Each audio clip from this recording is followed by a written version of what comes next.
Brett here today. I'm here with my co-host, Hagen. It's been a while. We've been super busy, but I'm glad we got a World Series preview episode coming out now. I was told on my work trip, one of our listeners said we got to have a little bit more intro and rapport in the beginning. So, how you doing before we jump on into the Dodgers Toronto Blue Jays World Series matchup?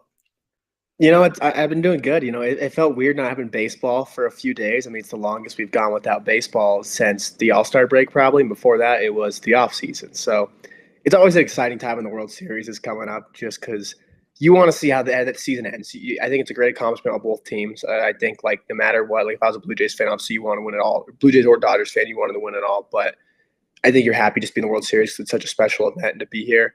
And then, too, after this, free agency pretty much starts right away, pretty much 5 days after that. So it's a very exciting time. Yeah, I know. I'm like so excited to talk free agency, honestly. And I know I should be more hyper focused on the World Series because, we got game one tonight. It's just, with our teams out of it, free agency is the most like happiness we could find. Yeah, let's jump right into it with the Dodgers and the Blue Jays. By the way, a little background for anyone who's listening live. I'm in your house with four dogs right now. So if you have any barking, my bad in the background. So one, I guess, let's start with hey, I did not expect Toronto to make it to the World Series.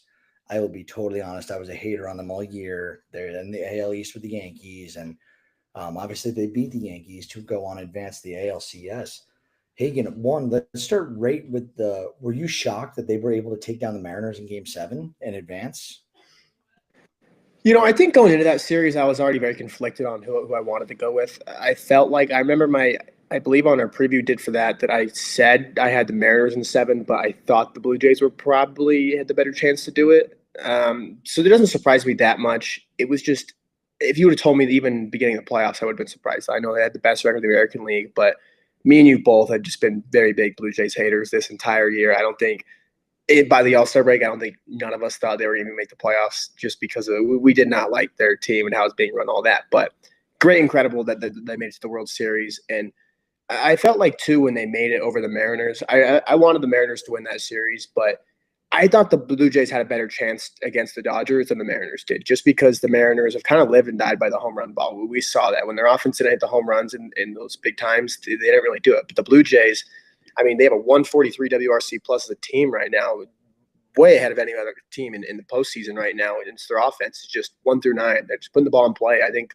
they're doing stuff that plays a lot better in the postseason, like these strikeout guys who hit 40 home runs a year. If they go cold in the postseason, you don't really get anything out of them. But the Blue Jays have these guys put the ball in play, make contact with it, and make things happen, which I think plays better. And I think that's what a team to take down the Dodgers is going to need to do. Yeah, the Blue Jays they honestly they shut us up, and I have to give them my respect. And obviously now I think I speak for both of us. I'm not saying this is not what our predictions are. I'm just saying I think we're both pulling for them at this point because we both don't want to see a repeat champion. And the Yankees, 1999, 2000, are still the last people to repeat titles in this sport in Major League Baseball. So, some for those who don't actively follow that, really exciting stuff when it comes to pro league. Like the one league without a salary cap is the one league that hasn't had a repeat champion. So, um, I guess we'll touch in, give them their kudos, and the Dodgers. We could sit here all day and talk about the roster because it's honestly it is a fantasy team. It is legitimately a fantasy team in real life, and I think everyone expected them to be here. Then the Dodgers, they had a shaky season in terms of like what their expectations were, not what the final results were. And I want to state it like that because everyone's gonna be like, "What are you talking about? They finished first place in the NL West." That's not what I'm saying. They were shaky compared to what we were expecting them to be. They had injuries all year long to the rotation, as well as the bullpen had not only injuries, but they never fully figured it out. That is also Mookie Betts really was a shell of himself until September. And that's due to what did he lose? 15, 20, 25 pounds in the offseason due to an illness. So 15, I believe, and it was in Korea, the first week of the season. yeah, it's like Mookie Betts was not himself for a lot of this year. He was one trying to, get back to feeling normal, then getting back to normal weight, and then playing at that. That is a huge body change, especially for an off season. Like to lose 15 pounds due to illness, like the only time I've ever come close to that was like I think I lost like 12 pounds during COVID, the first wave, and it was like I was miserable, man. Like so, and like I'm a fat oaf on a couch. This guy's a pro athlete trying to hit 95 with 18 inches of vertical movement. So you have to appreciate that from Mookie Betts. For anyone who's like, what is that? It's like he's a pro athlete. Like it's different. It's totally different than what we've ever seen in our lives. So Dodgers represent the National League. They have a chance to repeat. Blue Jays, American League. First time since 1993, I believe they've been in the World Series. Let's start with the rotations. So, and do we want to just talk about the matchup tonight, or do we want to go dissect one rotation at a time? How do you want to handle this? I think you could probably start with just the matchup tonight and then probably dive in rotation a little bit after here. And obviously, I think everybody already knows at this point it's Trey Savage going the rookie for the Blue Jays against Blake Snell right now. And I'm very excited for this game. Obviously, the matchup again, Game 5, most likely as well, if that comes to that. But Blake Snell right now is on a heater. I think he does these every few years or so. When he gets healthy and when he gets in a groove, it feels like he is one of the few top pitchers on the planet. Obviously, he's one of the best pitchers in this generation when he's healthy. And Blake Snell, it's hard to go against him right now. We saw what he did last time in Milwaukee. He's incredible what he's doing right now. You really can't stop him by any means right now. And Trey Savage, I mean, he's just a great story. Obviously, he's going to be the youngest Game 1 starter in 84 years for a World Series game. It's awesome what he's doing. Started the year in high A this year, and he's been phenomenal too for the Blue Jays this year. He's gotten roughed up a couple times on just some long ball stuff when he hit guys on base, but I don't think the numbers really show. I think it doesn't show the whole story. I think if you actually watch the games that he pitched in, he was a lot better than his line showed. But I'm very excited for this game tonight. Yeah, and like just the pitching matchup tonight, how historical it is. Like you got Trey Savage on one side of it, who made the Yankees look absolutely stupid with that splitter of his, and Toronto, they could have gone with Gausman. Obviously, Gausman came in for relief at the end there that series, so Trey Savage did have a little bit more rest, but Toronto's saying we trust in Trey Savage to take the mound, and I kind of like that a lot, especially and like for Toronto because it is ultimately you're not down in the series and you're letting your young guy go. I think that's a little bit less pressure, and it's like, and what's less pressure when it comes to you're starting Game 1 of the World Series. That's just about as much pressure as it comes. But the other side of it, Blake Snell, like you just said, when he goes down in these runs, he's the best pitcher in the world when he gets on these heaters. And right now through the playoffs, Trey Savage is 2-1 with a 4.2 ERA with 22 strikeouts. Blake Snell, he's 3-0 with a .86 ERA and 28 strikeouts in the postseason right now. So Blake Snell, not only is he pitching like the best pitcher in the world right now, he is one of 7 pitchers all time to win a Cy Young in both the American and National League. The other 6, Gaylord Perry, Hall of Famer, Randy Johnson, Hall of Famer, Pedro Martinez, Hall of Famer, Roger Clemens has 7 Cy Youngs and would be a Hall of Famer if it wasn't for PEDs. Roy Halladay, Hall of Famer, RIP. Max Scherzer, he will be a first ballot Hall of Famer when he's ready. And then it's Blake Snell. Blake Snell, it's funny because he's like, when you think about all those names, like Blake Snell, for me, naturally, I just think, oh, he's the worst talented out of all these guys. But dude, he is up there in the conversation with these guys. He's a dog. Blake Snell's an absolute dog. And I mean, yeah, Savage to go against him. I mean, yeah, it's insane. Like, I obviously like you think about him with those names, and you normally wouldn't group him in there just because you're going to say, oh, it's Blake Snell. But Blake Snell still has the highest K per 9 in MLB history among any MLB pitcher with 11.2. Like, he's one of the best. K per 9, he's the best strikeout pitcher of all time to this point. Dude, I'm on his baseball reference. I did not freaking know that. That's insane. I'm looking at it now. Oh my God, you're spot on. So Blake Snell, for people who don't know, yeah, he's 32. He's got 25.1 B WAR across his career. And he's got, let's see, victories, 81 victories in his career. And he has a 3.15 for his career ERA with 2 Cy Young awards. Like, Blake Snell is as good as you're going to get it. I think tonight's matchup, I think it's going to be a pitching duel. I think both teams are been on a little bit of a break. So I think that, people are going to be a little bit more hesitant at the plate. I don't know why. And I think these pitchers are going to rack up strikeouts, and it's going to come down to the bullpen tonight in game one. Obviously, Toronto, what they're looking for, I guess their X factor outside of, Vlad being unhuman right now is the fact that Bo Bichette is going to play. I don't know if they've exactly unveiled their plan how to deploy him. He's been banged up, and putting him on the field right away could be a little bit scary. So they might DH him or platoon him. I don't know, but Bo Bichette is back. I think he's the X factor because the Dodgers, I'm not even going to talk about the Dodgers with him. The Blue Jays haven't had Bo Bichette in the lineup for the last 2 series. And the X factor for me on the Dodgers side, it's Blake Snell, because he's that, like, I feel is like a walking quality start right now. Who do you think is going to take game one and take tonight's game? We'll talk about that first before we dive into the full rotations here. I think just like the way I started this episode is I can't go against Blake Snell right now, and I think Toronto's kind of a similar offense to Milwaukee, because I thought Milwaukee against Blake Snell was a very interesting matchup where it was this guy who walks a lot of hitters, normally doesn't live in the zone all the time. How are they going to attack him? And obviously he just cruised through that game and was able to go 8 innings there, and it was incredible what he was doing there. And then the changeup he threw was throwing him so well they couldn't lay off of that.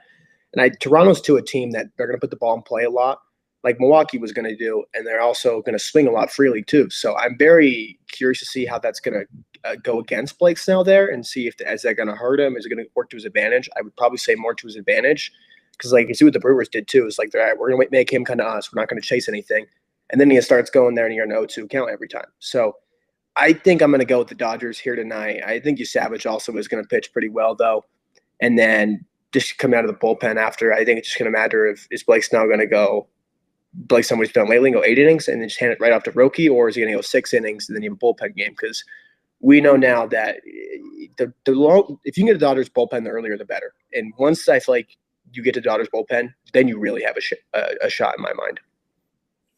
Especially with this, devastating news to the Dodgers bullpen. Alex Vesia is not on the roster right now. He has to spend time away from the team for an urgent family matter. And I don't think I've seen anything else come up about it. And, I don't need to pry. I don't need to know what it is. If he's missing the World Series, it's a big fucking deal. Prayers, thoughts are out for the Vesia family. I don't know what's going on. But that kind of sucks. And by kind of, it really sucks. Like, Alex Vesia has his entire life thought about these moments of playing for a World Series. And, like, obviously last year he's part of the team, but you only get so shots at this. We've only had, like I said, we haven't had a repeat champion since 2000. That's 3 careers of baseball players since the last time. Like, how often do guys last in the league? 7-8 years at max, most players. That sucks for the bullpen. He's a really good lefty for the Dodgers. And that might be a story that unfolds here later on, that, Dodgers need a lefty reliever. So we'll talk about, let's jump into the rotations as a whole now, because we don't know any other games in the pitching matchups besides game 2. So game 2, Kevin Gausman is going to take the bump for Toronto, and Yoshinobu Yamamoto is going to take it for the Dodgers. I like this matchup for Toronto a lot more, Gausman versus Yamamoto. Yamamoto has been incredible, but who do you like better out of those two? Who do you have more faith in? Yoshinobu Yamamoto. I mean, I know he's 26, whatever, when he signed that contract, but there's a reason why he's the highest paid pitcher in Major League Baseball history. There's a reason why they gave him over $300 million before he even threw a pitch in Major League Baseball. That's no shy to Gosman though, because Gosman's been great this year too in that splitter, especially it's been dancing lately for him too. So it's gonna be incredible too. I make that sound like it's more just straight Yamamoto, but I think it's a lot closer than it is with the Blake Snell, you Savage thing, just because Snell's on a different planet right now. But I think I like that matchup a lot better too for Toronto. And honestly, I don't know how it's worked against LA too, because it's going to be very different for C. Gosman. Obviously, two splitter heavy guys, but Gosman, a guy who lives at the bottom of the zone, likes to overlay those low fastballs with the splitter there, and he's going to live and die by the splitter. You Savage, the highest arm angle in Major League Baseball. He's going to get that high vert on his fastball there, throw it up in the zone, then have that splitter down in the zone too. So three different pitchers there, and that's another great matchup. Like these pitching matchups they have lined up are honestly incredible. Yeah, it's the two top teams. They're stacked. They are absolutely stacked. And like, dude, we didn't even mention Shane Bieber for Toronto in these first two pitching matchups. We're not mentioning Tyler Glasnow for the Dodgers. Like, this is how deep this series is. Like, so if we look quickly at the Dodgers, the rest of the staff, you got Glasnow and then obviously Ohtani as starters. Out of the bullpen, guys on the roster, they could throw out Sasaki, Sheehan, Trinan, Jack Dreyer, Anthony Banda, Ben Kasparius, Justin Robleski, very famous guy with his jersey in your background. You might know him by Clayton Kershaw. He could start a game. Who knows? Tanner Scott. Like Tanner Scott has been lackluster this year, and I'm hoping that he's able to pitch. Kirby Yates, Kopech. The Dodgers bullpen has just a lot of names. We just don't know how it's going to work out. Like you said earlier, the sooner you can get to the bullpen, the better for Toronto. And then Toronto's rotation, you got Eric Lauer, Shane Bieber, and then guys you could throw out. I'm just looking at the back end here. Actually, you know what? We'll wait. We'll talk about the bullpen in a minute for Toronto. But, my edge, obviously, it has to go to the Dodgers rotation wise. Out of all the parts of the episode, I think this was the most like easy Dodgers win this one. Their rotation is disgusting. Do you have any counters or other points about either of the rotations here? No, it's just so clearly the Dodgers. Yeah, and that's no sly. It makes it sound like Toronto starters aren't that good, which they are very good. It's just the Dodgers. I mean, Shohei Ohtani, you're four. Like no one's really talked about like Tyler Glasnow that much because Yamamoto and Snell have been doing it the best, and then everyone talks about Shohei being the four, but no one talks that Glasnow in 13 innings has a .7 ERA. Like Glasnow's been the second best pitcher this postseason. That's still pitching, obviously. Skubal you put up there, but behind Snell, he's been the best just from results wise. It's incredible. I mean, just even as a staff, the Dodgers have a 1.4 ERA in 64 innings right now. Toronto in 51 innings has a 3.3. So like Toronto still has a very good staff this postseason right now, but it's the Dodgers. It's just no talent is beating the Dodgers rotation right now. Yeah, and this is exactly what the Dodgers were thinking when they gave Snell that contract at the end of last year. They're like, how do we go above and beyond to secure that this happens again next year? And it's like, let's go get the best starting pitcher on the market and give him a long, big deal and get him to play for us here in LA. And so far, it's worked out. And if the Dodgers win a World Series, it's definitely worked out. So, Toronto's rotation, I think that was something always throughout the year. And that I think like, it wasn't just me being a hater during the year. I just kept thinking Toronto's rotation was kind of shoddy in certain spots. And let's also not forget, they didn't have Shane Bieber all year. They got him at the deadline. So Toronto ends up winning the division, and they didn't have Bieber when they went out and got Bieber. They ended up overtaking the Yankees in the AL East and taking the division and becoming the number one seed in the AL. So they made the moves they needed to. I wish they added another piece for depth here because, the Dodgers, just every night you're going, like you are facing a howitzer on the mound, and it's going to be a struggle. Let's pivot, being that we're trying to get this episode in under 30 and we're at 19. Let's pivot to the bullpens for a little bit. So we highlighted the Dodgers. I named all the Dodgers bullpen pieces already, but they got a lot of pieces. The Blue Jays They got Hoffman, Sir Anthony Dominguez, Louis Varlin, Brandon Little, Yari Rodriguez, Jose Barrios can start. He could also come out of the bullpen. Braden Fisher, some other dudes. So I guess who are some guys you'd like to highlight in either bullpen? Hey, I'll let you start, and then I want to hear what bullpen you prefer in this matchup.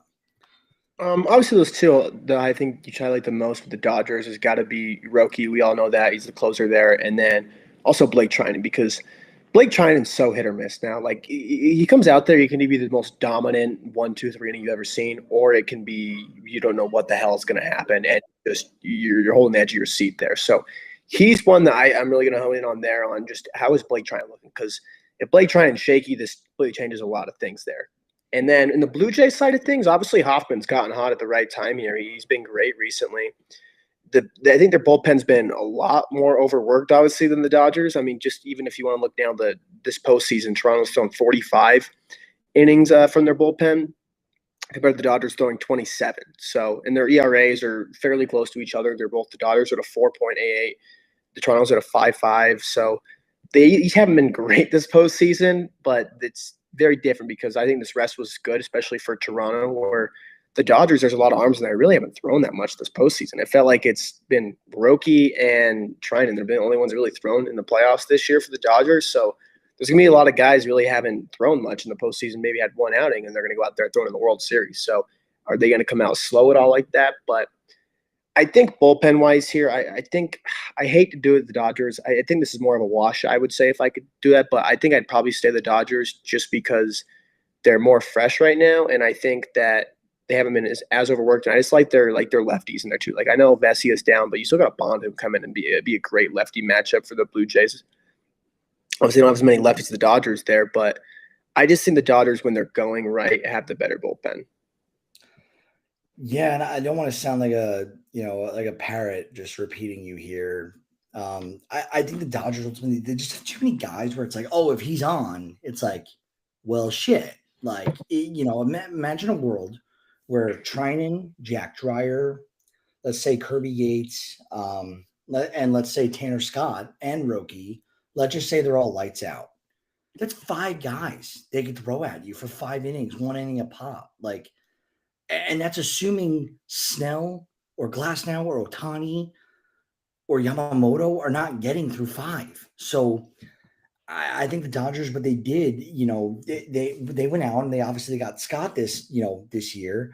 Trinan was on the IL all year last year. And I just think that they look at it like, hey, we're going to place our bets in a lot of guys, and whoever's throwing well at the end, we're going to, stick our guns with. And, it's kind of the same way with the Blue Jays. They don't have the depth, but they went out and got Hoffman from the Phillies last year for this reason. They knew they had the lineup. They just needed to secure down the bullpen. I think Hoffman's pitching in the right spot. I think that relief pitching is so different from starting pitching. Starting pitching, you just need to temper your emotions if you get hot and like control the game. Relievers in the playoffs, they get brought in for high pressure spots. This, you don't need me to mansplain it. I just think that the Dodgers have too many pieces in the bullpen where if they are in a tough spot, they're going to be able to get out of a jam versus Toronto. And that's the way I'm looking at it. I'm going with the numbers here. I'm going with Toronto. So right now, we both have it, pitching all the way advantage Los Angeles Dodgers here. And just another real quick point on the bullpen here is I think it's going to be interesting, too, to see because the Blue Jays, obviously, we all expect them to use their bullpen more than the Dodgers have. If everything goes according to plan, obviously, it's baseball. Anything can happen here. And we're seeing in these series now, too, where you're going to see a lot of these relievers who are going to go through the same lanes of hitters multiple times. Now, obviously, you have to pick and choose to hopefully not see certainly the hitters, same guys. But like a Louis Varlin, he's going to pitch every single game for the Blue Jays. They played 11 postseason games. He's pitched in 10 of them, I believe. So he pretty much going to see him anywhere. But it's like, how does he look? He's been pretty good this postseason too. But it's how does he look when he's seen the Dodgers for it's game 5, let's say, and this is the 5th game he's pitching. Even if it's a couple times, like it's gonna be curious. Because especially you don't feel very good about it when you're seeing these relievers a lot against the same hitters. Like the Blue Jays are going to have to find some lefty right now who they're going to have to Otani and Freeman and those guys, are you going to feel comfortable with that guy that's not a great lefty by any means facing Shohei 4 times in the series? It's going to get tricky down the stretch for him. That's a good call out. The one thing I just wanted to check because I was thinking that he could be Kirby Yates. Is he day to day right now? And I missed it. Honestly, I haven't seen any reports about Kirby Yates at all. He wasn't on the roster from what I saw. Okay, so I was saying his name, and I probably shouldn't be. So that's on my bad. I was just looking at the Dodgers. I'm at depth chart on MLB.com here, so that's my bad. But we'll keep moving. Even without Yates, I'm still siding with the Dodgers. Moral of the story. So finally, we got the bats, and I'll start, dude. Toronto has proven to me they could put up a 10-piece on anybody. Vladdy. Ethan had a tweet and it was like MLB leaders in these stats in every single statistical category was Vlad Guerrero Jr. He's playing like a madman. He's earned, Toronto fans have to be ecstatic about the contract extension prior to the season now. He's only getting better, it seems like.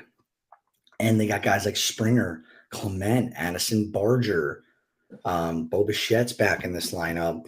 Ernie Clement's batting like a madman right now. And that's not, Varsho, Alejandro Kirk, Andres Jimenez is hitting big spots this playoffs.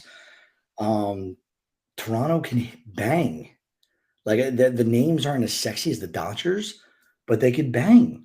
And then when you look at the Dodgers lineup, you got I think the core four is between Otani, Betts, Freddie Freeman, and Will Smith. And then you got backup from Teoscar Hernandez, Muncy, Kiki, playoff murderer Hernandez, who just seems to put up absurd numbers in the playoffs.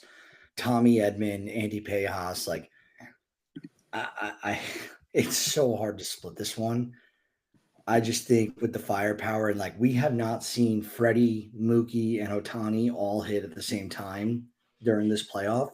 Otani was, on a little bit of a drought earlier, and now Freeman's due. So we saw what Freddie Freeman did to the Yankees last year in the World Series. What's to say he's not doing that again this year versus Toronto? I think you pay for what you get in life. The Dodgers paid for a World Series championship team, and I think this is a World Series championship-esque team. I'm going to say the Dodgers have the advantage here with the lineup. Yeah, and on your point on Freddie Freeman too, like what he did last season, he actually has a healthy ankle now too, so he has 2 feet that he can actually run on while doing this year. But like you said, he's been quiet this year, a 105 WRC plus in the postseason. But pretty much the entire Dodgers offense has been contributing pretty well. I mean, Will Smith is an 89 WRC plus. He hasn't been the best in the slugging department this postseason at all. Pages has been abysmal. He's been horrible this postseason for them. So he's just I wonder if he can do anything, that'll be huge for him. Obviously, he plays great defense in center field. Shohei's picked it back up here. Teoscar Hernandez, too, a former Blue Jay. He's been great this postseason, too, for the Dodgers. It's been incredible to see what he's been able to do. Like I said, Kike Hernandez, too, a 125 WRC plus. Tommy Edman, sneaky. I always love watching a Tommy Edman at bat. One of my favorite players to watch, Major League Baseball, switch hitter, too. I think he's a sneaky guy who can make some noise here in this series. And on the Blue Jays side of things here, obviously Vlad Guerrero Jr. is a 280 WRC plus. In terms of WRC plus, he's having the 5th best postseason in Major League Baseball history with at least 30 postseason at bats. So that's just what he's doing. He's on an insane heater right now, and that includes a couple of games where he did nothing too. And obviously Ernie Clement, 195 WRC plus. Every single starter in the Blue Jays lineup out of the 8 qualified hitters this postseason, the lowest WRC plus is a 107. They're getting contributions from every single person in this lineup. It's incredible to see what they're doing here. I mean, like a Nathan Lukes, 125 WRC plus. This lineup has been incredible 1 through 9. They don't have the star power like the Dodgers. They had the Vlad, yes, who's $500 million contract. He's not a Shohei by any means, but right now he's playing better than Shohei Otani is. And I think right now you're taking Vladimir Guerrero at the plate over Shohei Otani at the plate just from what we've seen this postseason. And I think overall wise, this could really bite me in the ass here because the Dodgers offense can just turn it on and just make the series just nothing for the Blue Jays. But I'm giving the edge to Toronto right now in the offensive department. I really like how they're playing right now. I love how everyone contributes there. I love how they do the right things there. Obviously, it's not a lot of swing. They'll swing a lot there too. They're gonna put the ball in play. I think the Dodgers have a lot more swing and miss, and they're a lot more home run dependent. I know the Dodgers are still a very fundamental team. They'll still move a guy over, bunt a guy over. They'll still do that when the times occur. But I just like the Blue Jays offense, man. I just maybe not against like a Blake Snell, but I feel really comfortable, especially like when this bullpen. I don't even if it's let's say Dodgers are up by 10 runs and they get the bullpen in the sixth inning. I'm not counting the Blue Jays out of it because they're going to make stuff happen against that bullpen that's been shaky. I'm giving the edge of the Toronto offense right now. I just think they've been on a heater, and it's been 1 through 9. It's just been incredible to watch these guys up there. Yeah, and it was hard. It was hard for me to give it to the Dodgers just because you're absolutely right. The way that Toronto's been banging right now, they're hitting the piss out of the ball. And if Vlad, in order for Toronto to win this World Series, they need Vlad Guerrero Jr. to be hot. And nothing he's done this playoffs is telling me that he can't remain hot against opposing pitching because he's been getting the best out of everyone. Like the Yankees knew it was coming, they still pitched to him, or couldn't get him out in whatever way they went about it. You had the same thing just now with the Mariners. They couldn't do it either, and their rotation was considered arguably the best in baseball. Behind, tied with Toronto, if not a tad worse, and he destroyed them. So it's hard for me not to give it to Toronto. I just think that I'm gonna be live betting Shohei Ohtani a home run on every at bat. It's Ohtani, dude. Ohtani's won a World Baseball Classic, and he did it with Team Japan, not Team USA. And he took down Mike Trout pitching. I know that's not hitting, but it's this guy is fearless. Freddie Freeman he got 2 World Series. He's done it with the Braves and done it with the Dodgers, and he was arguably the most clutch player. I don't. Did he win World Series MVP on the Braves? Could you check? I believe it was Jorge Soler. I believe won it. Was it okay? Yeah. So I forgot Soler went off in that World Series, but regardless, Freeman last year went off. Mookie Betts is Mookie Betts. He's got 3 World Series already, or 4. He's done this. Will Smith, 6 straight years of a Will Smith winning the World Series. Are we going to see that? A player named Will Smith has won the World Series the last 5 years, and we could see it 6 straight. The Dodgers are just, and I'll give them, since we're at 32 minutes, I'll give my prediction. I got the Dodgers in 5, and it's not to be disrespectful to Toronto. What I think is going to happen is the Dodgers are going to take a close one tonight. It's going to suck the wind out of the room. They'll take another one tomorrow. They'll go up 2-0 at Toronto, head home for 3 straight games. I think they'll lose the game that Glasnow is pitching and be up 2-1. Then they'll take the next 2 with Ohtani and then probably Snell for game 5 on the bump. And I think that's how the Dodgers are going to, take this year's World Series. Where do you have for this year's prediction? I also got Dodgers in 5, and like I said, it's no slight to the Blue Jays. I think these are all going to be very competitive games, fought to the end, like the Brewers series too, where it was the Dodgers swept them, but a lot of those games are very competitive, a swing or 2 away from the game completely changing. So I got Dodgers in 5, and all very competitive games. And I'm going to take a shot here with my MVP pick. I'm not going to pick the Ohtani, the movie. I'm going with Tommy Edman to win the MVP. I'm going to take. And I'm not copying their MVP pick. Actually, I might be. So I apologize, but Just Baseball, they know what they're talking about. I forgot if it was Peter or who. I believe it was Peter. They took Max Muncy, and Max Muncy is 8th in WRC plus in the league since he started wearing glasses. And you gotta think that Muncy's not going to be the guy that these guys are locked in on who to get out. Muncy's been there. Muncy's done that. I think Muncy's a good pick. I also think Kiki Hernandez, I said it earlier, he is a masher in the playoffs. Just to go a little different from Just Baseball, I'm going to go with Kiki Hernandez as my World Series MVP. Totally random. Oh, look at that. The Kiki Hernandez Cup. That's a great cup. Are you a Dodgers fan? Kershaw and a Kiki cup? What's going on? You got a Mets hat on? You're all over the place, kid. Prideful with the Mets. All right. Well, that's it from us. Go enjoy the game tonight. I'm going to post some clips on YouTube. Go continue to follow us. I put a blog out about earlier this week about one bright spot from every team that didn't make the playoffs. I don't know if you got to read that, Hagen. I actually liked that. Like I put that together and was like, oh, that was one of my better pieces. Um, but yeah, do you have anything else for us till next time? No, I actually did read that piece. I did like that. I went there, had to see what you put there for the Mets, and I actually did enjoy that article. Go check that out. And then, yeah, I think I'm just excited for this World Series. Obviously, I'm just excited to just watch great baseball. Honestly, it's a very special time. I mean, it's not often that I get friends that all my friends from home that actually want to watch a baseball game. So I love just that sense of it, and I'm excited too for the off season. Obviously, very excited to dive in on that. I've been diving into some payroll stuff, so.